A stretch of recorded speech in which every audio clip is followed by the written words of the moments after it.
Так. Данное видео поддерживает...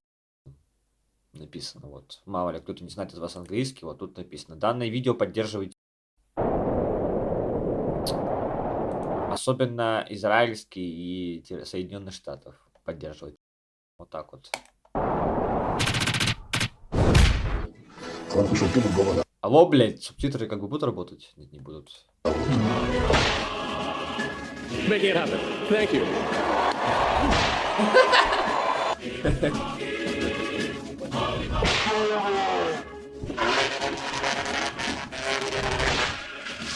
You are stealing my house. If I don't steal it, someone else will steal it. Is that okay? Бля, кстати, да, это прям лютая тема. С тем, что евреи выселяют, короче, коренное население Палестины, заселяются в дома и такие, типа, ну как бы... Это жилье теперь для евреев. Типа, это теперь мой дом. I'm pro-genocide. Like, it sounds really shitty, but like, I think that Israel should just draw its fucking borders about where it's at. Подождите, это не... Подождите. Это вообще не тот самый чувак, который этот, блядь, стример-центрист, который еще за свободные отношения, и которого закуколил негр прямо на стриме, в прямом эфире, блядь.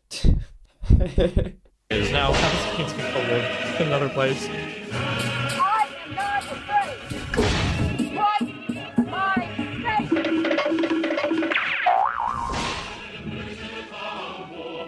May Allah awaken the people and help them to see the evil doings of Israel and the United States. Since October 7th, 2023, the Zionist propaganda machine has been toiling Тихо. non-stop to justify the genocide Israel is currently committing. Да, это он? Это серьезно он? Буквально это он? Не. Ну, честно, он так и выглядит, блядь. Помните тот самый ролик, блядь, где его нигер закуколдил, сука? Это уморительно, блядь, просто пиздец. Я за открытые отношения, да. И просто прямо на стриме, да. Some of their propaganda has done nothing but show the absolutely vile side of Zionism. From laughing on TikTok about blockading Gaza's water and electricity, mocking Palestinians being murdered, or just yelling at halal card vendors to gloat about the murder of thousands of Palestinian children. If we killed 4,000 Palestinian kids, you know what? It wasn't enough. It wasn't The Zionists aren't sending their best. Но... Да? But some of their propaganda sticks. Типа, чуваки, кто из вас не знает про геноцид со стороны Израиля? Как будто бы это какой-то прям страшный секрет. Не, буквально. Это настолько самоочевидно. Одно дело, когда, допустим, там бомбят военные объекты, да, в труху, в пыль, блядь. Но другое дело, когда просто целые города буквально сносятся просто все. Буквально. Они не то, что вбамбливаются в средневековье, они вбамбливаются в каменный век натурально. Это типа как работает? Все население военное или как это понимать? Типа экстерминатуса мало. Так большинство не иронично отрицает геноцид, потому что мало убили. Но, бля, опять же, там города просто в пыль стертые. В пыль, блядь. Там, они бомблены прямо в каменный, сука, век. Это пиздец. When you're vomiting out volumes of Hezbollah, US politicians and the mass media run over each other to find the chunkiest bits and regurgitate it without a critical thought. Even old Genocide Joe took a break from sniffing the nearest child to reiterate that he had personally seen evidence that Hamas beheaded babies. See and have confirmed pictures of terrorists beheading children. Ну, допустим, даже если... Представим, что это действительно так. Неважно, правда это или неправда, но просто представим в теории, что это действительно правда. Видел, как лично террористы, осуждаю, из Хамаса, обезглавливали детей. Ну, допустим. Но как это сравнится с тем, что творит Израиль? Или они там прям в промышленных масштабах их казнят, блядь? То есть там прям тысячи детей они ежедневно казнят или что, блядь? This, of course, was a lie. But who's gonna talk? Certainly not him. We finally beat Medicare. Conservatives and liberals Наконец-то победили. Сука. who used to be free speech advocates now go Ну, Sleepy Joe, конечно, как всегда, ёпта. Если есть живые города, а другие убитые, то это не геноцид. Я не к Зису, а к людям, кто думает, что это не... понятно. Почему ты пишешь геноцид с большой буквы, типа уважительно, блаженный геноцид? go Super Saiyan the moment you say anything critical about Israel. They know that their narrative is falling flat, so they've resorted to simply arresting, beating up, and deporting people who disagree with them. They'll smear you as an anti-Semite or terrorist and intimidate you for daring to speak up about what you can see with your own eyes, that Israel is committing a genocidal campaign of extermination against Palestinians. The entire political establishment, the Zionist lobby, an army of disinformation peddlers, and a legion of slop streamers all stand with Israel, ready to destroy anyone who speaks up. Who can stand up to that? Only someone with absolutely no self-preservation or regard for the reputation, whatever. Get out your watermelons and red triangles, let's tear down some Zionist talking points.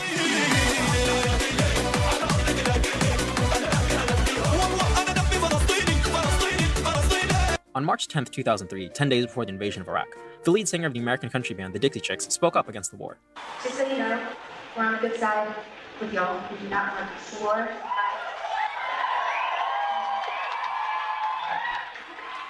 We're ashamed of the President of the United States. In response to this anti-war statement, they were blacklisted by country radio stations, had their CDs destroyed by protesters, Блять, сельских радиостанций. Сука. Ну, я думаю, это сильный удар по медийности певицы. По сельским радиостанциям не будут крутить, блять. Сельские не будут слушать. Роднейки не будут слушать. lost sponsors, received death threats, and faced a barrage of right-wing smears. This was the reality after 9/11. Нет, то, что спонсоров потеряли, это да, но, блядь, то, что забанили в сельских радиостанциях, это, конечно, самое жестокое наказание, которое можно только сделать этой певице за антивоенное настроение. Вот, по факту. Anyone who expressed any opposition to the Iraq War was cancelled by the soy right mob. Even Ну да. a Texas country band of mostly blonde white women suddenly became the terrorist chicks because they dared to speak up against famous peacemaker George Bush.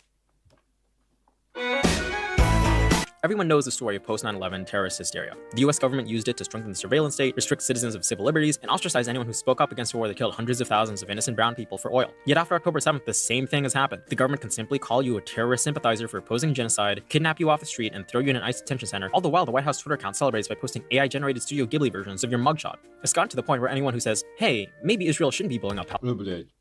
Сука, да как мне эти субтитры расположить ебаные, чтобы они, блядь, выглядели нормально. Вот. Palestinian babies, gets smeared as a Hamas terrorist sympathizer. Miss Rachel? Hamas. Reddit? Hamas. The entire country of Ireland? Hamas. The International Court of Justice? Hamas. With everyone becoming a terrorist today, it might be helpful Ну да. Знаете, как у евреев. У евреев всегда где-то везде есть какие-то знакомые, какие-то связи. Вот тоже самое, блядь, у Хамаса везде. Агенты. to break down Вот мы шутим там агенты Моссада, вот, и агенты Хамаса, блядь. what exactly makes someone a terrorist organization. Is it massacring civilians? Or systematically destroying civilian infrastructure like hospitals, universities, and apartment buildings? Or torturing people? Or starving people to death? Or murdering children? By any definition, what Israel is doing to Gaza is terrorism. Not only is it terrorism, they're openly bragging about it and posting their war crimes on TikTok for clout. It's the people who are speaking up and fighting against this that are supposedly the real terrorists. In the same post-9/11 hysteria, civil liberties and free Да, опять же, чуваки, о чем речь? В Израиле буквально идет сегрегация. Во-первых, туда могут попасть только евреи. Будто бы уже нечто интересное. Некий интересный факт. Только евреи. Только евреи. Но, углубляясь в эту тему, попасть могут не все евреи. Есть высшие евреи, а есть низшие, которые недостойны попасть в Израиль. expression are stripped from you by simply slapping the label terrorist on you. And if that doesn't work, they'll also try to say, this is another fun smear they try to put on anyone who speaks up against Israel's genocide of Palestinians. The kind of argument is quite simple. Criticizing Israel is not the same as hatred of Jewish people. Opposing Zionism, a political ideology that supports the establishment of a Jewish state in Palestine, which necessarily entails ethnically cleansing Palestine's original inhabitants, dispossessing them of their land, and denying them of their human rights, is not the same as hating Jewish people, any more than opposing apartheid South Africa was anti-white. Certainly everyone reasonable understands this, right? The U.S. House of Representatives has approved a resolution equating anti-Zionism with anti-Semitism. Бля. Ну, это мощно. Alright, let's take this from the top. So, Zionism originated as a thoroughly Christian idea before it ever became Jewish. After the Reformation, the idea was thrown around in Christian circles of bringing Jewish people to Palestine to fulfill biblical prophecy, bring about the second coming of Jesus Christ, and trigger the end times. A lot of these proto-Zionists were anti-Semites and believed that Jewish people could never assimilate into European society and thus needed to be shipped out of Europe. Then, when Zionism began to be spread among Jewish circles in the mid-19th century, everyone from Reform, Orthodox, Ultra-Orthodox, and Socialist Jews all opposed the idea for various reasons. Some of these groups eventually began to support Zionism, but it took decades, and even today, a significant number of Ultra-Orthodox Jews remain anti-Zionist. This brings about another important point. Some of the largest voices protesting Israel's actions are Jewish. Jewish Voice for Peace, for example, has staged multiple actions and been arrested for protesting the genocide. A big point Zionists like to make is that a majority of Jewish people around the world support Zionism. So if you're anti-Zionist, then you're by proxy anti-Semitic because you oppose what a majority of Jewish people believe. Ну да, это абсолютно типичная софистика. Абсолютно. So this fails on a few logical grounds. Christian Zionists, for example, outnumber Jewish Zionists 20 to 30-fold. Does this mean being anti-Zionist means you're by proxy Christophobic because a significant number of Christians believe in Zionism? Obviously not, because Zionism is a political ideology not inherently tied to one religion or another. Anti-Zionists oppose Zionism because it's an ideology of ethnic supremacy that requires dispossessing, terrorizing, and ethnically cleansing Palestinians. It doesn't matter if every Jewish person or Christian person or Muslim person opposed it or supported it. The very idea of ethnic supremacy of one group of people over another is wrong in itself. Now that we've covered the big two smears used to attack anyone who Ну, там так-то не этническое превосходство, а обоснованное, в трех скобках обоснованное теологией, соответственно, определенной. Как бы у мусульман тоже, например, установлено, что муслимы самые крутые, а христиане и евреи должны быть униженными всегда. Ну, буквально прямым текстом написано. Должны быть униженными. Criticizes Israel. I'll focus on arguments that have cropped up specifically since the start of Israel's genocide. А буквально черным по белому написано в Коране, что христиане и евреи, они за то, что они пошли по путям лживых пророков, они должны всегда чувствовать себя униженными. Они всегда должны осознавать превосходство мусульман над ними теми или иными способами. Starting with, of course, usually, the hardest part of proving a genocide is intent. No one can deny that Israel is massacring Palestinians, mostly women and children, but the talking point goes, it's not a genocide. It's a war. They're trying to eliminate Hamas, and, mass murdering women and children is just a tragic byproduct of that goal. Of course, this falls apart when you see what Israeli politicians are saying and have been saying for over a year, that they want the complete annihilation of the Palestinian people. מצור מוחלט על העיר עזה. אין חשמל, אין מזון, אין מים, אין דלק. הכל סגור. אנחנו נלחמים בחיות אדם, ואנחנו נוהגים בהתאם. It's an entire nation out there that is responsible. It's not true. This rhetoric about civilians not aware, not involved, it's absolutely not true.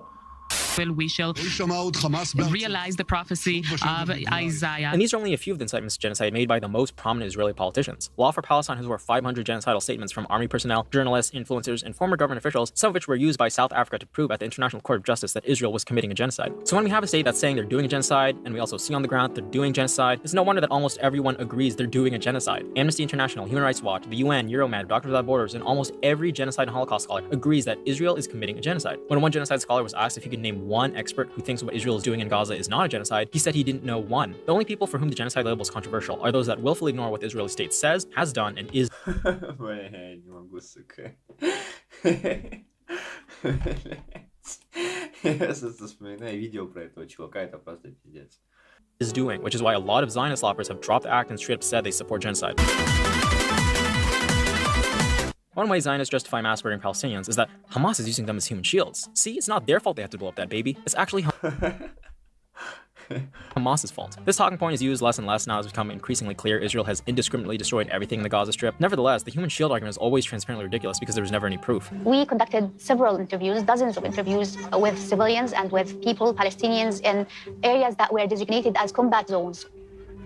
But we have not documented at least one case of Palestinian armed members using civilians as heroes. Кстати, а хули она в хиджабе вопрос? Не, просто Страйкер мне говорил, что там якобы светские настроения какие-то там процветают. Присутствуют, по крайней мере. Но что-то, видимо, мусульмане-то все-таки доминируют, ислам доминирует, раз женщина ходит в хиджабе. Human shields. Instead, what's been standard practice is Israeli soldiers using Palestinians as human shields. And you don't even have to take my word for it. We can see it with our own eyes and listen to... Я просто ни на что не намекаю, но использовать на фоне всякие мусульманские песни там и так далее, вот эту всю муслимскую эстетику, как будто бы сомнительная, мягко говоря, идея, опять же, учитывая, что такое ислам. А ислам — это, собственно, доктрина ненависти, доктрина войны. Former IDF soldiers testified that it's common practice. Rather than Palestinian civilians being human shields for an operation otherwise surgically targeting Hamas, it's civilians who are being surgically targeted. Testimony after testimony from doctors in Gaza show that the Israeli army aims for and murders children, killing them with bullets to the head or chest. Palestinians aren't human shields for Hamas, they're human targets for the IDF. Опять же, я, мягко говоря, не говорю, что Израиль не совершает из-за этого геноцида. Конечно, совершает, бля, это полный пиздец. Of course, Hamas has offered to free the hostages again and again, most commonly in the form of all-for-all deals, in which they'll release all their hostages in exchange for all the thousands of Palestinians arbitrarily kidnapped and held hostage in Israeli prisons. It's been the Israeli government that's rejected and sabotaged these deals, instead opting to free the hostages from life by indiscriminately bombing Gaza, including areas where the hostages are held, depriving hostages of food and water by starving the entire strip, and outright murdering hostages if they tried to escape and run to Israeli forces. When Palestinian resistance forces were returning to Gaza after October 7th, Israel greenlit the Hannibal Directive and attacked vehicles carrying their own hostages. These actions are why some family members of the hostages have publicly repudiated the Israeli government, which at every turn has sabotaged the one thing that would guarantee their safe return: a deal. When short-lived hostage exchange deals are made, we can see the conditions of Palestinian and Israeli hostages. Hostages kept by Hamas are relatively okay for being hostages and happy to be released, kissing or shaking hands with their captors. Compare that with the condition of the much larger number of Palestinian hostages kept by Israel, who show clear marks of torture. Бля, русский плен буквально. Там тоже все хохлы возвращаются, просто худые, бля, пиздец. Худые какие-то, просто, не знаю, как будто усники Остенцева, ёпта. Так ты согласен с мнением, что ислам говно? Я не согласен с этим мнением. Я об этом говорю напрямую. Ислам дерьмо. Ислам дерьмо. Это отвратительная, мерзкая хуйня. Кто считает обратное, тот не читал Коран.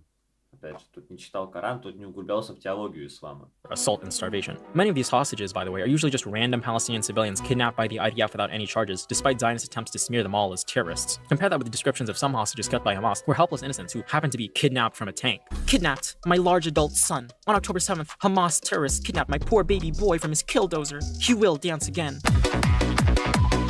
Oh! There's no evidence of mass systemic rape on October 7th. Whoa, get a load of this guy. He's a rape denier. So much for believe all women. He's actually a raging misogynist. He's a rape denying, terrorist sympathizing, communist, misogynist, anti-Semitic, and on and on and on. Zionists love to pile smears on anyone who pushes back against their propaganda. And it's an easy strategy. You just assert an atrocity without evidence, like, for example, 40 babies were beheaded by Hamas. And when you ask for proof, they pile the smears on. I mean, would you really doubt that Hamas beheaded 40 babies when Joe Biden himself said he saw proof? He's the most mentally lucid person in the world. Wow. Is this guy seriously insulting an 82-year-old man with cancer? What a baby beheading denying ageist. Of course, there was no evidence of 40 beheaded babies. It was a lie to manufacture support for the genocide Israel is currently enacting on Gaza. The same goes for allegations of mass rape. This is all atrocity propaganda, painting a picture so horrific it justifies genociding every man, woman, and child in Gaza. The next stage of Israel's propaganda blitz, as Tel Aviv quickly pivoted from beheaded babies and other completely made-up atrocities to the suddenly discovered plague of systemic rape by Hamas on October. Бля, короче, тоже шарите, это максимально старая хуйня, вот буквально. Типа, помните все вот этот плакат легендарный, пропагандистский рисунок, где, типа, вот эта вот русня, вот эти русские с такими, типа, злобными мордами насилуют женщин, рейпуют всех. 7th. This, by the way, is not to mock or dismiss real survivors of sexual abuse, because all these months later, there's still not a single victim of mass rape on October 7th, living or dead, that can be positively identified. The New York Times article that broke the mass rape story has been thoroughly debunked, with family members of their cited victims saying they were not raped, the reporting having no prior reporting experience, and the Times podcast itself shelving an episode on the article because of factual issues. Other so-called evidence include confessions made under torture, whose reliability is rejected by multiple human rights organizations. Finally, Israel itself has obstructed investigations into mass rape on October 7th, investigations that, despite pulling a lot of strings, did not find any convincing evidence, and in fact found that some evidence had been fabricated. Despite the lack of proof of mass systemic rape on October 7th, Israeli mass rape of Palestinian prisoners is not only well documented in, for example, a UN report entitled More Than a Human Can Bear, but celebrated by Israelis. When a video of 10 IDF soldiers gang raping a Palestinian prisoner got released, protests broke out in Israel, not against the gang rape, but in defense of the soldiers' right to rape. Israeli politicians call these rapists heroes, and protesters storm the prison where they're being held. This, by the way, is why Israel keeps obstructing October 7th mass rape investigations. They don't want neutral investigators to dig into their own atrocities. So yeah, Zionists aren't rape deniers, they're rape celebrators. When an endless feed of genocidal war crimes are being streamed on your phone, Israel needs a way to explain it away. The solution they came up with is that all these videos of children being blown to bits, mother murdering their babies, and children crying and being orphaned by an Israeli missile strike is that they're all staged by Pallywood. Of course, the most obvious response is that Israeli soldiers themselves openly post their war crimes. Что за название, нахуй? Болливуд. А, блядь, вспомнил. Ну тут именно Pallywood. Все, окей. Crimes for clout, blowing up homes for their mom, ransacking Palestinian homes, posing with looted lingerie, bulldozing neighborhoods, and destroying mosques, even ignoring the fact that they're posting their И опять же, вот жиды, чтобы показать, насколько они охуенные, насколько они прекрасные, они снимают в тиктоках баб в своей армии вот этих, блядь, смазливых, и типа, посмотрите, вот как бабы смазливые могут совершать все эти военные преступления. Что это невозможно? Этого просто не может быть. Этого просто не может быть. It's impossible. Their own war crimes. It's impossible. The evidence Zionists tried out for Pallywood itself is flimsy. This footage of Palestinians faking injuries is from the set of a short film made in Lebanon. This alleged image of a Gazan texting someone in a body bag is actually a 2022 Halloween costume contest in Thailand. This alleged footage of Palestinians faking industry is actually from a zombie-themed ad filmed in Algeria, and so on and so forth, and countless examples. Вот что реально подтверждено про всякие там симуляции, это вот были эти, как их назвали, белые каски. То ли в Сирии, то ли еще где. В общем, они там буквально симулировали все. То есть, ну там прям были доказательства, там прям были съемки, типа, до и после. Типа, как там приготавливали актеров, как там на этих руинах лежали вот эти якобы трубы и так далее и тому подобное. Genocide in Gaza. Грилые трубы. Gaza is the most documented genocide in history, and claiming that hundreds of thousands of hours of footage are all fake is a sad attempt to whitewash Israel's atrocities and make a mockery of Palestinian suffering. I mean, quite literally, Israelis have taken to mocking Palestinians on social media. The great irony, of course, is that it's the Israeli side that conducts the worst hoaxes. Hey guys, so today we're going to do the world's most moral tier list of bad Israeli Hezbollah. So first we have the leaked terrorist conversation about the Al-Ali Arab hospital explosion. Wow, what a throwback. This was back when Israel first bombed a hospital in Gaza and panicked at the international backlash, making up a fake conversation between terrorists who conveniently said, Golly gee, what a shame it was our rocket, non-Israeli airstrike that blew up that hospital. multiple experts now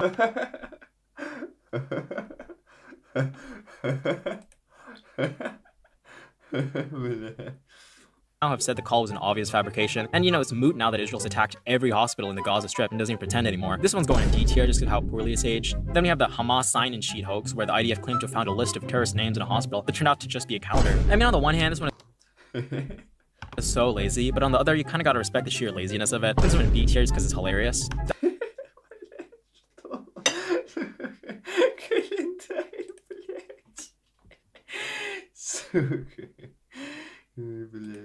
Al-Shifa nurse hoax is a classic. This one is fake footage of a nurse in the Al-Shifa hospital claiming Hamas was stealing food and medicine. Of course, her accent was completely wrong. The footage reused the same explosion sound effect in the background, and staff at the hospital said they had no clue who she was. I'm putting this one in F tier. Okay, well, I think y'all get the point, but if you want a full tier list video, be sure to like, subscribe, hit that bell. Ну, лайк, сабскрайб хорошо, я хочу увидеть, конечно. So if you're committing a genocide, how do you downplay it? Well, as we saw before, saying the carnage was all staged is one way of doing it. Another way is by saying the death toll numbers are fake. I mean, do you really believe the Hamas-run health ministry? They literally have Hamas in their name. Of course it's not trustworthy. Except, of course, this is wrong. When media reporting uses terms like Hamas-run health ministry, the image they try to conjure up is that of doctors with Hamas headbands screaming scary Arabic words and boosting up fake death toll numbers to generate international sympathy for their cause. The reality is that what we usually associate with Hamas, their fighters, are relegated to their military wing, the Al-Qassam brigades. Hamas is the government of Gaza, so technically any government bureaucrat, medical professional, or teacher is a quote-unquote member of Hamas, even if they were working for the government before Hamas came into power. This, by the way, is how Israel justifies murdering Gazan bureaucrats by saying they killed a Hamas official, when what they really did was kill someone responsible for carrying out the functions of any normal government. Despite transparent attempts to smear the doctors working for the Gazan Health Ministry as terrorists, the United Nations, World Health Organization, and Human Rights Watch have all testified that their numbers are largely accurate. When looking at past death counts, the Gazan Health Ministry has never inflated numbers. Но удивительно, что независимые организации что-то подтвердили, да. Не, опять же, это главная проблема, что у подобных независимых организаций, которые действительно пытаются добраться до истины, у них нет, по сути, никакого нормального, значимого авторитета и, что самое главное, влияния. Есть, конечно, позиция, типа, давайте выдадим ООН армию, чтобы они могли на что-то влиять, но это как раз-таки уже будет вырождение. Буквально. Можно сколько угодно критиковать ООН там за коррупцию и прочее, но тем не менее они делали и делают действительно хорошие расследования интернациональные, вот. Но суть в том, что им либо не верят, либо на них всем похуй, вот так. Ну и, собственно, да, вот главная проблема ООН в том, что на них всем похуй, и что они, по сути, ничего не могут сделать, буквально. And been largely consistent with other independent counts. In fact, if anything, the Gazan Health Ministry is undercounting deaths. Their methodology relies on actually observing a dead body, usually in morgues, or reports from friends and family that are then verified. This is an incredibly strict process that has only been made harder by the fact that Israel has bombed and invaded hospitals, murdered hospital staff, and made the difficult job of counting the dead in the middle of a genocide even harder. As of now, the official death count is around 61,000. Roughly half are women, children, or the elderly. The 61,000 figure by the Gazan Health Ministry, as discussed earlier, is certainly undercount. An estimate last year by The Lancet said it was likely closer to 186,000. We can only guess what the real death count is today. So in a way, the Zionists are right. The death count is inaccurate because the number of dead is probably much, much higher. Да. This argument is a favorite thinly veiled death threat that Zionists like to use against anyone who speaks up for Palestine. I mean, just look at how precisely Israel is striking international aid workers at the World Central Kitchen. You don't think they're going to eagerly murder foreign activists going there? But despite the dangers, when pro-Palestine activists do want to break the genocidal death siege on Gaza, that, may I remind you, is starving the entire population to the extent that mothers can't even produce breast milk, which babies need for survival. Zionists suddenly switch up. Go to Gaza. Okay.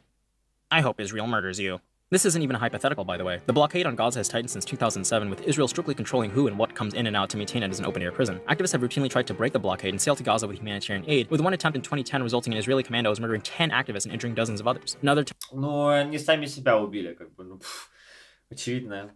Эти активисты, я уверен, просто подъехали и расстреляли себя в упор из автомата. Вот просто они приехали с автоматами, ну, потому что они тоже террористы Хамас, так вот себя в упор и все. Но, чуваки, чуваки, это самое типичное самоубийство. То же самое самоубийство, вот, которое подают как убийство вот, со стороны ЦРУ. Ну, это же бред. Если, что мешает человеку вот избить себя битой, вырвать себе зубы, ногти и потом повеситься? Просто пытка перед смертью. Что не так? Что не так? Ну вот что не так? Да, они же Палестину поддержат, они взорвались патронами из автомата, да-да-да. Да-да-да-да-да. Attempt in 2018 resulted in activists being beaten, assaulted, and tasered. The most recent high-profile attempt this past June by Greta Thunberg and 11 other activists likely avoided being outright murdered because of the attention their fame brought them. So when the Israeli government mocks the Freedom Flotilla as a selfie yacht, what they're really complaining about is the fact that live streaming, documenting, and bringing international attention to famous activists trying to break the Gaza blockade prevented them from murdering its entire crew. Keep in mind, by the way, that all these ships were attacked and this crew kidnapped in international waters, which is illegal. We can only hope that Israel release the hostages. Вряд ли он их освободит, нахуй. Я буквально не знаю, что должно случиться, чтобы Израиль освободил заложников. Просто что, блядь? Ansar Allah, or the Houthis, are some of the only people in the world right now following international law and materially opposing the genocide on Gaza. They've imposed a blockade on Israel-related shipping in the Red Sea, enacting an economic cost on Israel. For doing the great crime of opposing a genocide, the Houthis have been smeared from every angle. These smears are quite easy to debunk. This documentary that supposedly proves the Houthis used slavery is actually about the previous Yemeni government. The idea that the Houthis are just pirates using the genocide as an excuse to steal from ships is dispelled by the fact that they stopped their blockade when the ceasefire was in place, and then resumed attacking ships when Israel violated the ceasefire and refused to allow aid into Gaza. And for that matter, what's wrong with being pirates against a genocide? Finally, this idea that the crew of the ships they attacked are still missing or haven't been seen is also nonsense. The Red Cross has repeatedly checked in on them, and during the brief ceasefire in January, they were later released. These smears are made because the Houthis, for all their other faults, are nevertheless one of the few parties willing to enforce the UN Charter on genocide and, you know, actually work to stop the genocide. Это самый тупой аргумент просто в галактике, блядь. Просто самый тупой аргумент из возможных. Израиль уже освободил Газу, ну да. От жизни, скорее всего, освободил. In 2005, Israel withdrew settlers and forces from Gaza. The physical eviction of settlers was filmed for an international audience, painting Israel as doing all it can for the peace process. In exchange, the ungrateful Palestinians embraced terrorism and continued to reject peace. This narrative that Israel already freed Gaza is part of a long-running myth. Опять же, суть в том, что Нетаньяху и вся его банда, вот эта вот элита, она держится у власти и имеет очень высокий кредит доверия и авторитет, соответственно, по той простой причине, что, опять же, вся их доктрина держится на Палестине. Вся. Если вдруг в Палестине наступит мир, то, по сути, им у власти делать нечего. That Israel is in any way committed to peace. For one, То есть война в Палестине, ну, напрямую от состояния вот мира или войны в Палестине зависит правительство Израиля.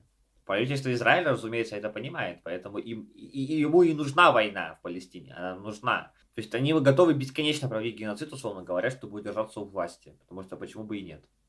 The 2005 withdrawal was in no way an end Только, понятное дело, люди-то не бесконечные, они однажды закончатся.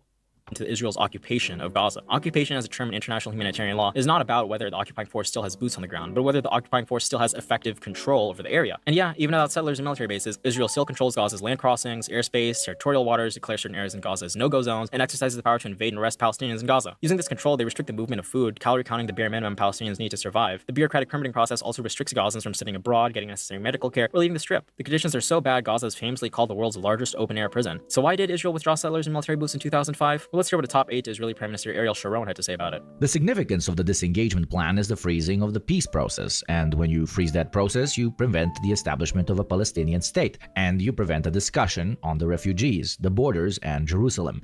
Effectively, this whole package called the Palestinian state, with all that it entails, has been removed indefinitely from our agenda.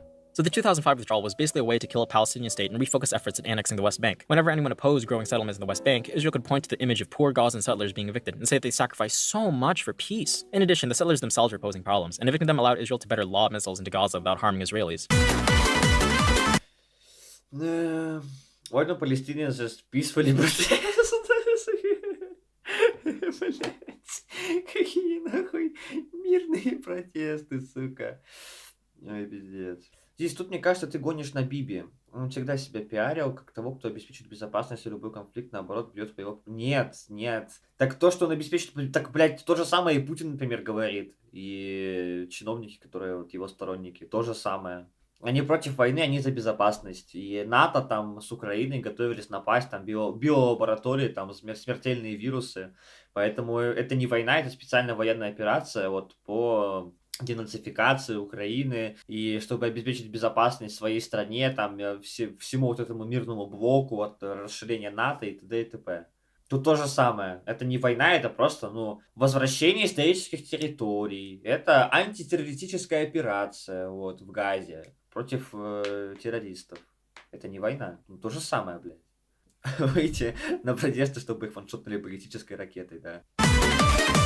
They do. Nonviolent resistance is the first option Palestinians have historically used, but it's Israel that responds with disproportionate violence. In the West Bank, attending political gatherings of more than 10 people or displaying flags or symbols is punishable by up to 10 years. Meanwhile, in Gaza, the 2018 to 2019 Great March of Return was a grassroots protest that was overwhelmingly peaceful and unarmed. Demonstrators protested along the Gaza border wall, and in response, Israeli forces opened fire. Of the 183 fatalities caused by sniper fire investigated by the UN Commission, 171 were clearly murdered, shot in the head or torso.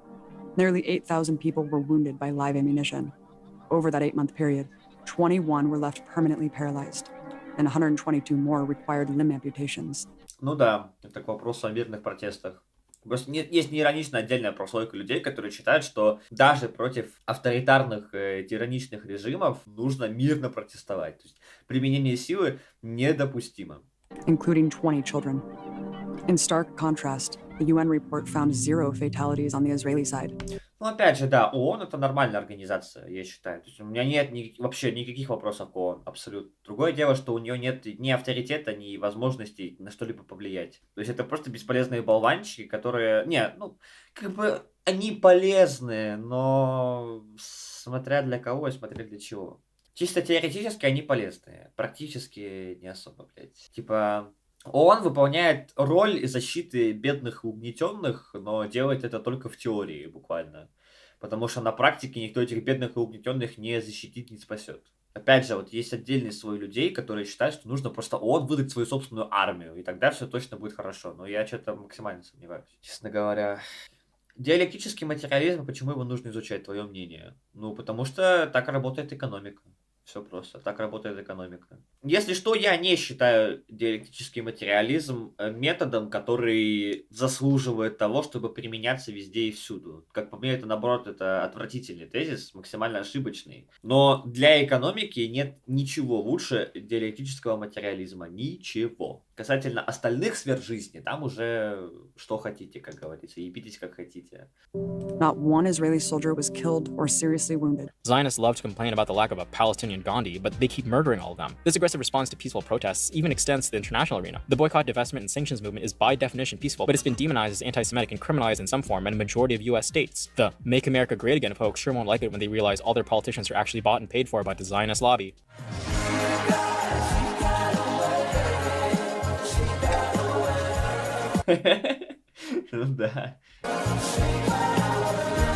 So what happens when all forms of peaceful resistance are violently suppressed? Obviously, people turn to violent resistance. And if people are caged into an open-air prison for decades, massacred in routine assaults every few years, and denied the possibility of a better future, well, they'll do anything to break out of that prison. Бля, ну да. A common framing from liberal Zionists is that the problem is the Israeli government, not the Israeli people. Sometimes they go as far as to lay the blame only on Netanyahu, excusing other Israeli officials even if they've also been active architects of the genocide. So Netanyahu fired this guy, Gazan Obliterator 69, a really good guy. He was a moderating voice in the government, especially when he said, wow, what a voice of moral clarity. Isn't that right, babe? Supermajorities of the Israeli public have consistently shown support for the genocide. In February of this year, a poll found approximately 7 out of 10 Israelis supported ethnically cleansing Gazans. The only point of contention was whether ethnic cleansing was practical or not. Я об этом и говорю, да. В том числе, когда палестинцев выселяют с их же территорий, с их же собственных домов, эти евреи там выебываются перед ними, типа, ну, это теперь моя хата, это теперь моя хата, теперь моя хата. Здесь справа и без Биби будут воевать. Так я знаю, что они и без этого будут воевать. Я как раз таки не волюнтарист. Я вообще, мягко говоря, не считаю, что воля отдельных людей что-то там решает, блядь. Что вся эта хуйня, что типа, не знаю, без Путина не будет войны, уберите Путина, закончится война в Украине. Без Биби не будет войны в Израиле, в Палестине. Так что все, убираем, все будет хорошо. Another poll from last March found 82% of Jewish Israelis supported expulsion, and 47% supported killing all Palestinians in Gaza. Да. Outright. Even beyond Gaza, a majority of Jewish Israelis support expelling Palestinian citizens within Israel. Don't just take my word for it, listen to what Israelis were saying even before October 7th. I'm saying that we need to... I don't think there's any answer to it. Really? There's only one way, like, I would carpet bomb them. You would carpet bomb them? It's the only way you could deal with it. They took it they took this land and this is our land now, and I don't think there should be here no Arabs. This isn't to say that brave anti-Zionist and anti-genocide Israelis don't exist. There are certainly courageous individuals who, for example, act as shield for Palestinians being beaten by racist mobs. But according to anti-Zionist Israelis themselves, they're a tiny minority within an overwhelmingly genocidal society. Ну, очевидно, блядь, да. The problem isn't Netanyahu or a few bad apples in the Israeli government. The problem runs much deeper. Не, типа, даже если вы посмотрите, например, на ту же Российскую Федерацию, там уже достаточно людей, которые даже популярны, там всякие пидеры мнений, так называемые. Даже если они задники и остаются ими, тем не менее, даже они уже постепенно начинают выступать против войны, потому что там все больше и больше заметно, все больше и больше видно какая-то хуйня в этом плане. Но я думаю, тут еще играет роль определенно, вне сомнений, что Израиль это неоспоримый победитель в конфликте с Палестиной. В этом прикол. Если бы Израиль проигрывал, то и геноцид, ну, было бы трудно устраивать в таких масштабах, каких он устраивается. Здесь, но так идея о двух государствах изначально плохая, должен быть только Израиль. Не обязательно. В чем проблема двух стран? В чем проблема двух стран? Буквально в чем? Я не вижу никакой проблемы. Да, даже если представить, что будет единый Израиль, что мешает дать арабам там, права на существование, там, знаешь, так называемые человеческие права, вот, вы знаете. Здесь Нетаньяху просто для удержания власти лавирует внутри конфликта, он не стремится к... Нет, чуваки, опять же, изучите, как именно Нетаньяху пришел к власти. And much longer, long before. All the arguments I've addressed so far have been primarily pushed in response to October 7th. But if we start and end with October 7th, that would be tacitly accepting a frame that Zionists themselves push, that on October 7th, Hamas terrorists massacred over 1,200 Israelis for no reason other than that they hate Jews. For a lot of Zionists, October 7th justifies everything. Don't cry about a war you couldn't finish. They say while running to their bomb shelters after unilaterally bombing Iran. But where did Gaza come from? Where did Hamas come from? And why did Palestinian resistance fighters have to break out of these walls that just randomly happen to be there? Gaza is a tiny strip of land, slightly more than 2% of the land mass of Palestine. It's 25 miles long and around 6 miles wide and one of the most densely populated places in the world. The reason it's so densely populated goes back to 1947 and 1948, to the founding of Israel. For decades before 1947, the Zionist movement had built up support from the British Empire to take over the land of Palestine and build a Jewish state. The problem was, of course, that Palestine already had inhabitants, Palestinians, who didn't want to be displaced from their own homes. By 1947 to 48, however, the Zionist movement solved this problem with one easy trick: ethnic cleansing. Да. Буквально, блядь, это настолько смешная хуйня.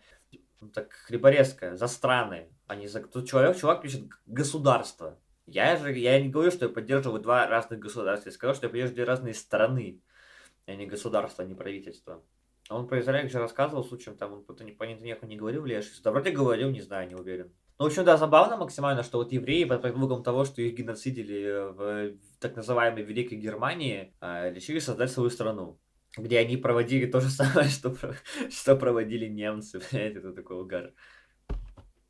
They simply ruthlessly kicked out Palestinians, demolished Palestinian villages, and pushed them all into the surrounding countries of the West Bank and Gaza Strip, the two Palestinian territories that exist today. Israel occupied both territories after the 1967 war and enforced increasingly harsh repression over the decades. In the West Bank, Israel has established settlements that are recognized internationally as illegal in preparation for full annexation. Gaza, meanwhile, suffers from a blockade tightened by Israel since 2007 while being routinely massacred in mowing the grass operations. Conditions in Gaza have only deteriorated. 71% of the population are refugees, 81% live below the poverty line, 64% are food insecure, and nearly half are children. This is all according to the Israeli government's plan, of course. They had long adopted a policy of divide and conquer, supporting Hamas in Gaza and the Palestinian Authority in the West Bank to ensure Palestinians remained politically divided, impoverished, and desperate. The story of Israel-Palestine is the age-old story of settler colonialism. Zionists ethnically cleansed Palestinians from their land, occupied the remaining territories, and kept them in a state of political division and desperation. As Netanyahu said, we control the height of the flames. October 7th exposed that they did not, in fact, control... Мы контролируем высоты по количеству убитых людей, блядь. Здесь у арабов внутри Израиля есть гражданство и все сопутствующие права. Ну, то есть, скажи, вот когда тебя выселяют от собственного дома, это у тебя есть право какое-то или что? У тебя эти права соблюдаются? Арабам не нужна Палестина. То есть, тебе не нужен свой дом. Или как, или что, блядь? Так можно сказать про что угодно. Тебе не нужен свой дом, тебе не нужна своя родина, тебе не нужна своя земля, свой народ. Ты можешь поехать в любую другую страну и жить там. Типа того. Или как это, блядь, работает. Здесь у меня к тебе вопрос, что бы ты сделал с исламистами и исламом, в принципе, если бы ты, допустим, стал правителем того или иного государства? Во-первых, вряд ли бы стал, во-вторых, даже если бы и стал, банальная агитационная кампания. Собственно, большинство людей-то, по правде говоря, неплохие. И хорошие люди, которые называют себя мусульманами не являются. Им просто, по сути, нужно просвещение, что такое ислам. Под чем они подписываются, чтобы они просто отписались буквально. Если человеку нужна конкретная вера, он просто может из ислама перейти в христианство спокойно. Почему бы и нет? The height of the flames. October 7th was not a burst of inexplicable terrorism. It was the inevitable result of dispossessing, besieging, occupying, and colonizing a people for decades. да. Now that we're moving beyond the October 7th framework into broader arguments, the stereotypical of Israel-Palestine is that the conflict is a 1,000-year-old clash of civilizations between Jews and Muslims who both hold claims to the same land. For many Americans influenced by Islamophobia, they see all Muslims as terrorists, so it's easy to choose which side. Нет, все мусульмане террористы, все мусульмане террористы. Опять же, я говорю о том, что есть люди, которые называют себя мусульманами. Их большинство, но они таковыми не являются, в этом прикол. Буквально. Если ты не желаешь смерти неверным, если ты не желаешь унижения неверным и доминирования мусульман над всеми, если ты не сторонник джихада, а джихад это черным по белому прописано, что это именно геноцид и никак иначе, то ты не мусульманин. В этом прикол. Все мусульмане террористы. Все. To support this eternal fight. The conflict is not an eternal religious conflict. И в исламофобии нет абсолютно ничего плохого. Абсолютно ничего плохого. But a modern colonial one. Zionism proper. Еще раз я прям повторюсь максимально четко, чтобы это было нельзя вырвать из контекста. Все мусульмане террористы, но далеко не все, большинство людей, которые называют себя мусульманами не являются. Они не знают, что такое ислам. Они с этим не ознакомлены. Они считают, что ислам это там про добро, про какую-то помощь и так далее и тому подобное. Нет, нихуя подобного. Ислам это религия вражды, это религия ненависти, это религия войны. Began in the mid-19th century. The first Zionist conference was in 1897, and Israel itself was established in 1948. KFC, microwaves, rocket ships, Nintendo, Joe Biden, Donald Trump are all older than the state of Israel. What talking points like this do is obscure the nature of the conflict. It's not an age-old religious battle between Muslims and Jews. In fact, the land of Palestine was historically a multi-religious society, with Muslims, Jews, and Christians all living together during Ottoman rule. What Zionism did was claim that the entire land, already populated with a thriving, multi-religious Arab society, belonged entirely to Jewish people. To pursue that goal, Zionists settled mostly European Jews and ethnically cleansed their indigenous inhabitants of Palestine. Decades of dispossession, violence, denial of basic human rights, and now outright genocide were and are necessary to ensure that an originally Arab society became settled and replaced with a Jewish supremacist ethno-state. And this, of course, happened in the last 100 years, hardly an internal conflict. To quote from the Israeli historian Ilhan Pape, "The last paradox is that the tale of Palestine, from the beginning until today, is a simple story of colonialism and dispossession." Да. Yet, опять же, это жутко забавно, учитывая, под каким предлогом евреи вымолили себе страну. World treats it as a multifaceted Нас там убивали, нас там пиздили в концлагерях и так далее. and complex story, hard to understand and even harder to solve. Indeed, the story of Palestine has been told before. European settlers coming to a foreign land, settling there, and either committing genocide against or expelling the indigenous people. The Zionists have not invented anything new in this respect, but Israel succeeded nonetheless, with the help of its allies everywhere, in building a multi-layered explanation that is so complex that only Israel can understand it. Any interference from the outside world is... Чуваки, ну в смысле подробнее рассказать про ислам. Зачем? Прочитайте Коран. Аудиокнигу послушайте. Почему нет? Мне просто интересно, я ведь родом из мусульманской среды, но никогда не читал Коран. Но опять же, прочитай. Там четко написано, что, опять же, например, христиане и евреи должны быть унижены всегда. Или любые иноверцы должны быть униженными. И каких-нибудь язычников, соответственно, призывается убивать, например, почему бы и нет.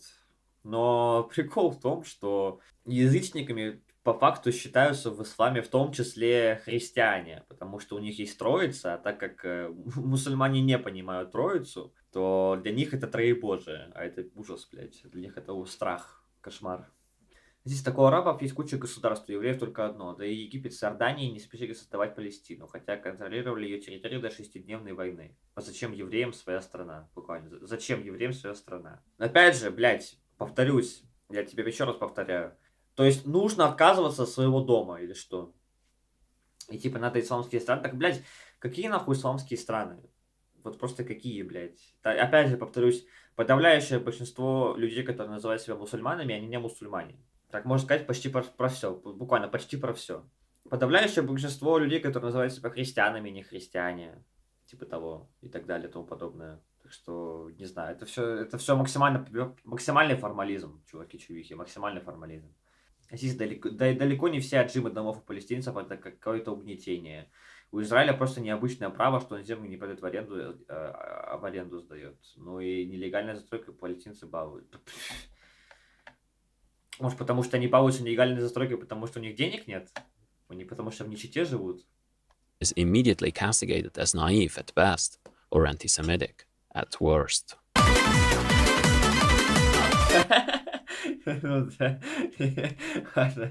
Беру все свои слова. Это самый лучший аргумент. Это самый лучший аргумент. Despite most of them not being religious, the earliest Zionists realized that the Bible was a convenient justification to colonize Palestine. Turns out you can get... Какая нахуй Библия? Ты чё, ебанулся? Не Библия, а Танах. Танах и Тора. away with a lot Конкретно в данном случае только Танах. when the big guy upstairs is okay with it. According to this logic, the Jewish people were promised the land of Palestine 3,000 years ago, and so it's actually okay to ethnically cleanse Palestinians. There are a few problems with this, of course, namely that you can't just steal someone's home by saying God promised me this home 3,000 years ago. I mean, every colonial movement has justified colonization in one way or the other by saying God promised me this land. But beyond that obvious point, the early Zionists looked at alternative places to colonize and create a Jewish state. Theodore Herzl, the father of modern Zionism, considered Uganda, areas in North and South of America, and Azerbaijan. You're really telling me that God promised Uganda to the Jewish people 3,000 years ago? Нет, ну это уже, это, конечно, забавно, но это уже какая-то софистика прям. Софистика или демагогия скорее. Ну, потому что да, ну, исходя из Танаха, действительно, Бог обещал именно территорию Палестины-Израиля, вот это вот нынешнюю. Он им конкретно обещал ее евреям. То есть избранному собой народу. В этом прикол. Азербайджан Аганду он не обещал.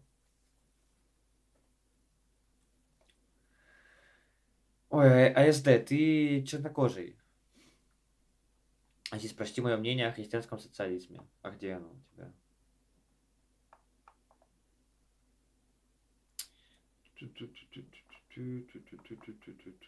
Не вижу, не могу найти. Здесь в СКФО вообще тема религии стала часто подниматься. Такое впечатление, что это может стать новым накалом для общества. В молодых есть прямое недовольство интерпретацией взрослых из СССР ислама. Ну, опять же, что считать интерпретацией ислама неверной? Здорово, 42. Ну, буквально что? Опять же, неверная интерпретация ислама, это говорит, что ислам там за добро, за позитив и так далее. Нет, это, блядь, не так. Нет, это, блядь, не так.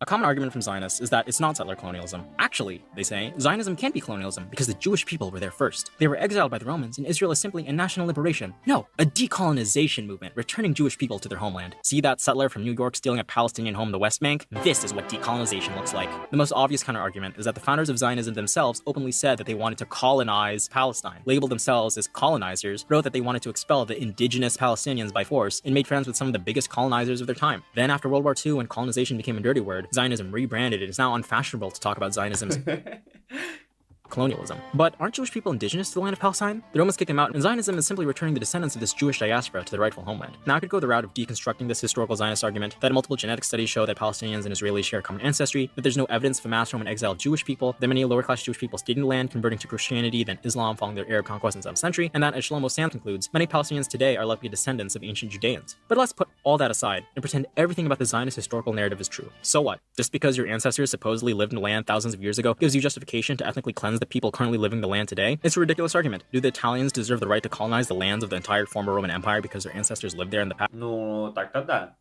Бенито Муссолини так все и оправдывал, буквально. Indigeneity isn't about... Опять же, это абсолютно имперская доктрина, что надо вернуть исторические земли. Вот в целом этот термин тупорылый, блядь, историческая земля, историческая территория, это же все имперщина. Это все имперщина. Who lived on a land thousands of years ago. It's a relationship imposed by colonialism. The indigenous colonized who are dispossessed versus the colonizer who dispossesses. And when you're actively displacing people, murdering them, stealing their homes, bulldozing their towns, and committing a genocide, you are the colonizer. At least the early Zionists had the courtesy to embrace the term.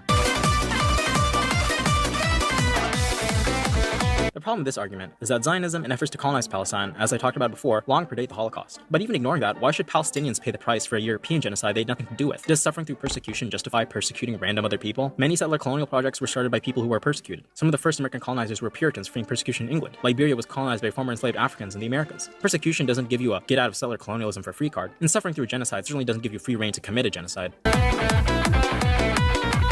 А, ну вот как раз это вот по твоей теме. Israel is objectively the least safe place for Jewish people right now and has been the only place where Jewish people have been killed in large numbers since its founding in 1948. Because obviously, if your society is built on ethnic cleansing, dispossession, and terror of another people, the people you're terrorizing will resist regardless of who their oppressors are. This is why the idea that Palestinians are uniquely anti-Semitic falls flat. If your home was stolen from you and you've been stripped of basic necessities to live a peaceful life, you would fight back regardless if your oppressors were Christian Europeans like in the United States, French like... Ну, опять же, христиане-европейцы, нет. Именно христиане, а не просто люди, которые себя таковыми называют, они всегда выступали против колонизации, они всегда выступали против права на влияние, на владение другими людьми, их жизнями, их телами. Like in Algeria, or pathetic losers like in Rhodesia. Да, на площади Тяньаньмэнь никогда ничего не происходило. Israel was founded on the ethnic cleansing of Palestinians in 1947 to 48, which displaced around 750,000 of them in the Nakba, or catastrophe. The fact that Zionists ethnically cleanse Palestinians is a bit inconvenient for their narrative, so they do their best to find excuses for what they did. A common historical argument is that actually the Palestinians voluntarily left because Arab leaders told them to. They would leave, the Arab leaders would invade, kick out the Israelis, and then the Palestinians would return. The problem is, there's no evidence for any of this. Source? I made it up. So, the Zionists aren't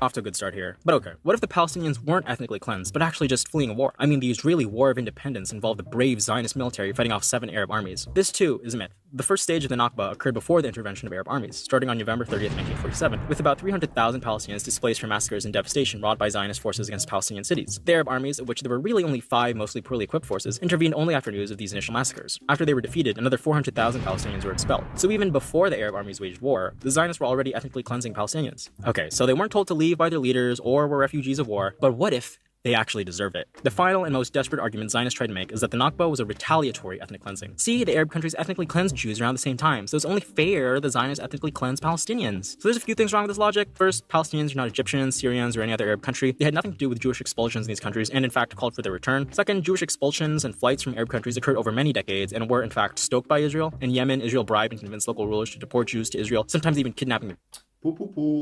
Children. Moroccan Jews were kidnapped by force in a deal between French colonial authorities and the Jewish Agency. In Iraq, the Mossad launched false flags to terrorize Iraqi Jews into leaving the country. Israel ethnically cleansed Palestinians and then stoked the expulsion of Jews from surrounding countries to build up its Jewish ethnic state. This was not a tit-for-tat situation where one group expelled the other, but one long continuous... Бля, что-то резко вспомнил Фрейда, потому что Фрейд, опять же, Фрейд всегда был ярым антисемитом. Он жестко стыдился, ненавидел своего происхождения, ненавидел всех евреев, еврейство, вот как того, как какой-то феномен, как какое-то явление. Но как только появился Израиль, он сразу там пришел на поклон к его основателю и такой, типа, здравствуйте. Я вот еврей, знаете, я всегда был за нас, я вот, знаете, я вот тоже еврей, и я хочу жить у вас, вот. Я жертва, мне там в Великой Германской империи, меня пиздили, мою семью пиздили, нас преследовали. Ой, мне так было плохо, вы знаете. Как хорошо, что наконец-то у нашего великого народа есть своя земля. Блять. Погоди, Фрейд же умер в 1939 году. Как я и говорю, он ходил на... Нет, так он буквально ходил на поклон к евреям. Вот когда были разговоры, все вот эти проеврейские государства, он ходил на поклон. Он ходил на поклон, блядь. Project of Zionist ethnic supremacy.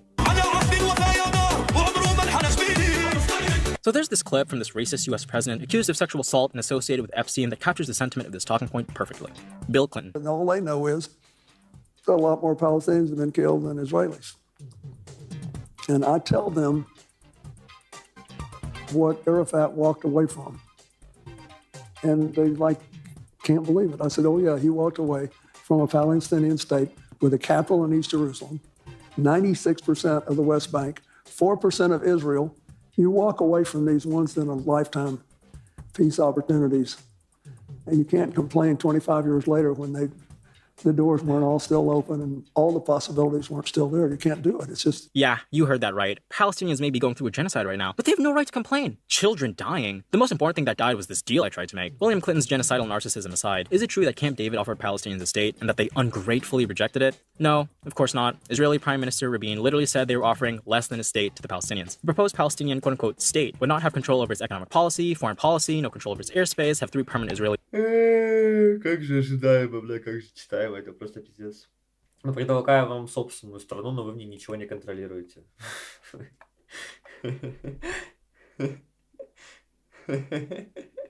Ну да. Military installations, and Israel would be allowed into the area at any time. This wouldn't be self-determination, but rather a continuation of occupation by a different name. Of course, famous respecter of consent and autonomy Bill Clinton would still be complaining about someone saying no decades later. О, да, блядь, это прям, знаете, это прям сборник имперщины. Прям сборник имперщины. Исторические территории. Бог завещал нам эту землю. Палестинцев не существует. Это выдуманный народ. Их Ленин придумал. И все такое прочее. The foundational Israeli myth is that Palestine was a land without people for people without a land. Palestinians, in fact, don't exist. They're all just Arabs or transient people or simply made up by anti-Semites who hate Israel. And with a Thanos snap of... Да-да-да, выдуманные антисемитами, выдуманные Лениным, выдуманные англосаксонами. your finger. Zionists have solved the conflict. You can't be committing a genocide against people who don't exist. This, of course, is obviously wrong. For one, we can see Palestinians and their long ties to the land. The land between the Mediterranean Sea and Jordan River has been called Palestine for over 3,000 years. Before Zionists settled the land, Palestine was a thriving, multi-religious, culturally rich society from exposure to the wider Ottoman Empire. Predominantly rural, but increasingly urban, Palestinians were already developing a nationalist conscience under the Ottomans. Zionist settlers didn't make the desert bloom. Instead, they stole the land of other people, already thriving with indigenous wildlife and crops, planted highly flammable invasive trees, and made the desert bloom with wildfires. The existence of Palestinians is inconvenient to the Zionist narrative. The people lived on the land that they're currently settling. What happened to those people? Well, they've been ethically cleansed to increasingly smaller strips of land, deprived of human dignity, and now suffer through an ongoing genocide. Zionists not only want to deny Palestinians of their land and their lives, but of their history as well.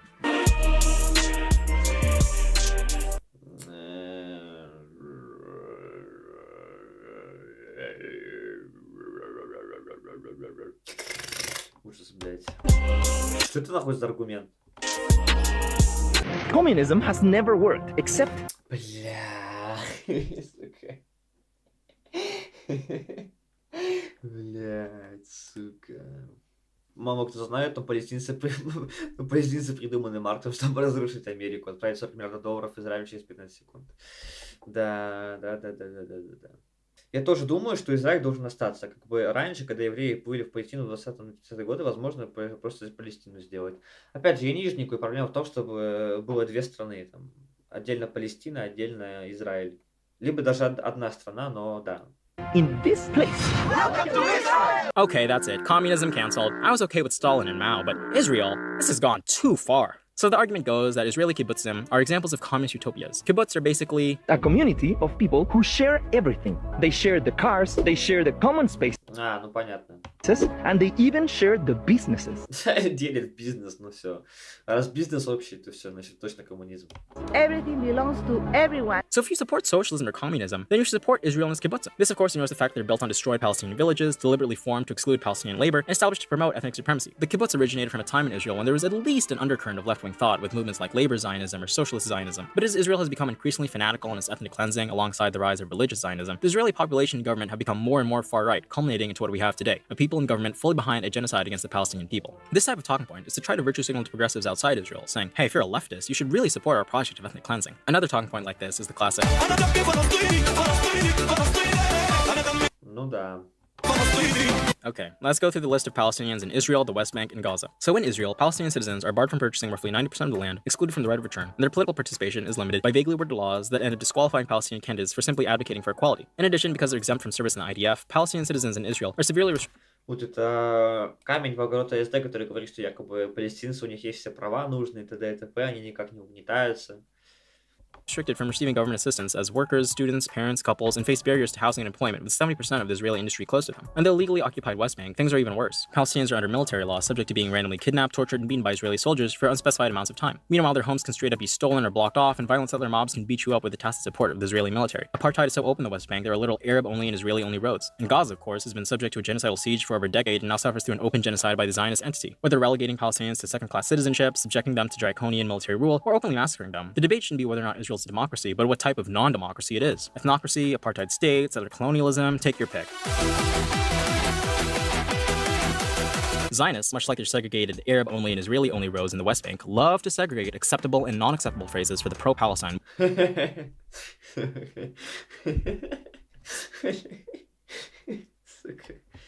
The no-no phrases are bad, anti-Semitic, and, dare I say, genocidal.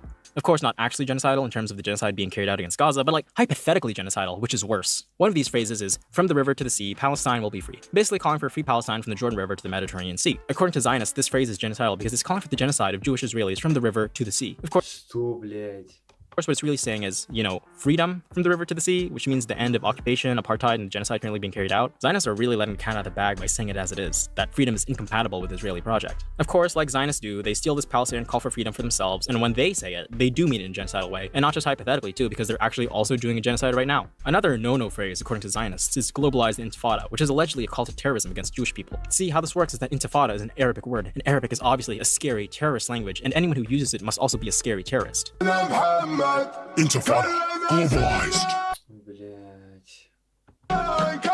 Intifada, of course, is just an Arabic word that means uprising. The Warsaw Ghetto Uprising, for example, translates to the Warsaw Ghetto Intifada. And despite the US Holocaust Museum denouncing the phrase, they themselves used Intifada on their website a few years ago. It's only now, when Zionists have all decided the word goes to the no-no segregation zone, did they scrub it out. And that's the thing with Zionists. They not only smear you, spread genocidal misinformation, and lie, but now they also try to police acceptable language, as if the ones committing a genocide deserve Бля, новояз тоже. Буквально, это буквально имперщина. Буквально букет имперщины. Еще и новояз добавили сюда.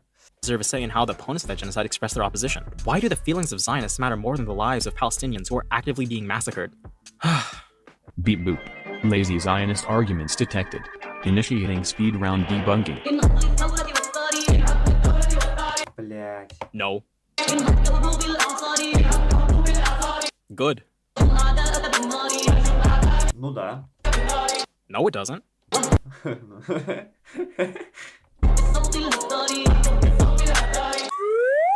But what if you were gay in Gaza?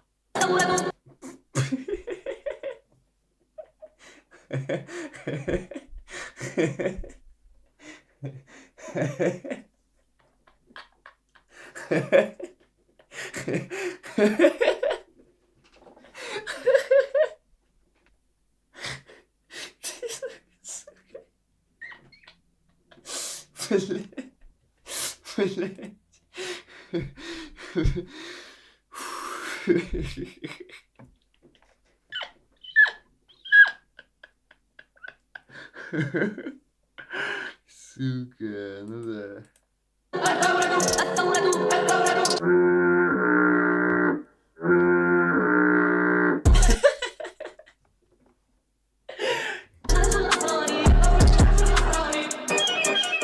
John Fetterman, get out of here. Shoo, shoo.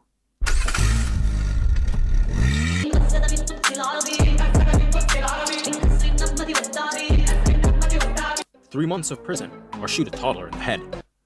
Сложный выбор, сложный выбор.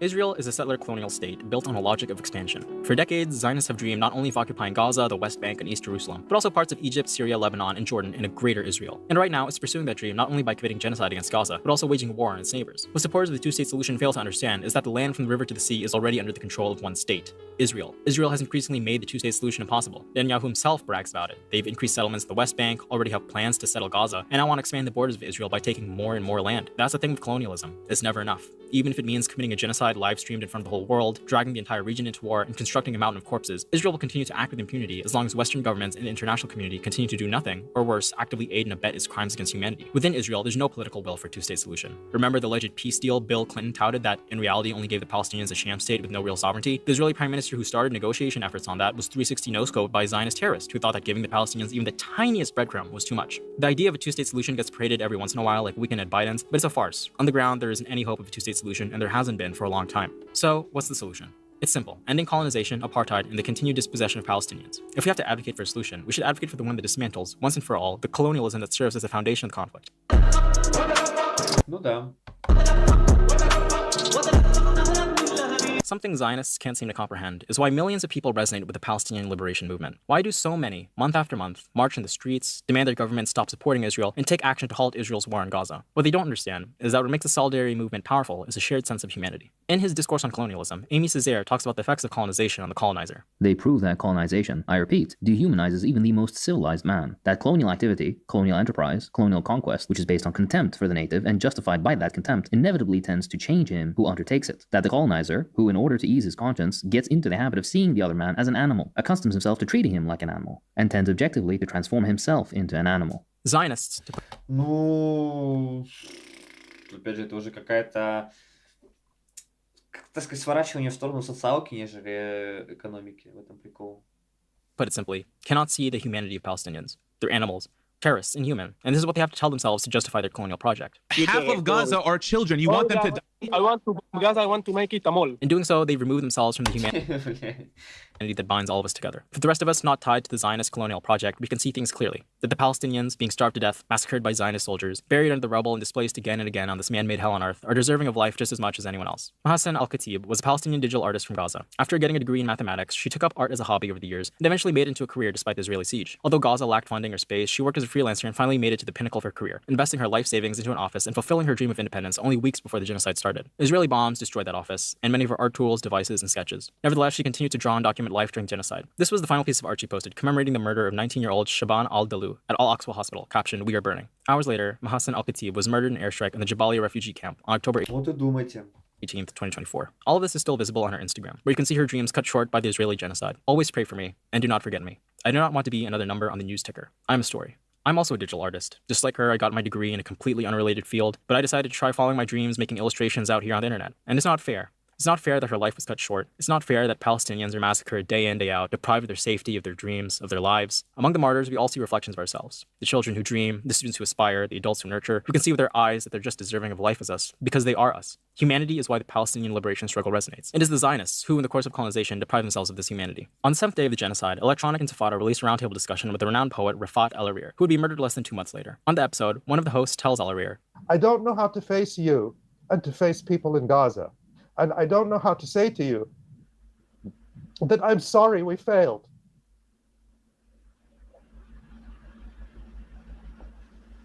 Thank you, Ali. I think we didn't fail. We did not. And that's when it comes to end. No, we didn't. We didn't submit to their barbarity. We didn't submit to their brutality. And even when this attack came when Gaza was in its weakest time possible. Look at what they did to the most invincible army in the area, the 4th strongest army in the world. The humiliation. But it's not only about that. This is not where we get our pride. We get our pride from staying principled at a time when everybody is not. I saw a friend trashing somebody, saying, like, he was posting some anti-Semitic stuff on Twitter, replying, with anti-Semitic things, and he was like, "Don't do this. We're not them." And I was very proud. It is at this time that people their mettle can be tested, who they are, their character. Those people failed miserably. We didn't. Да.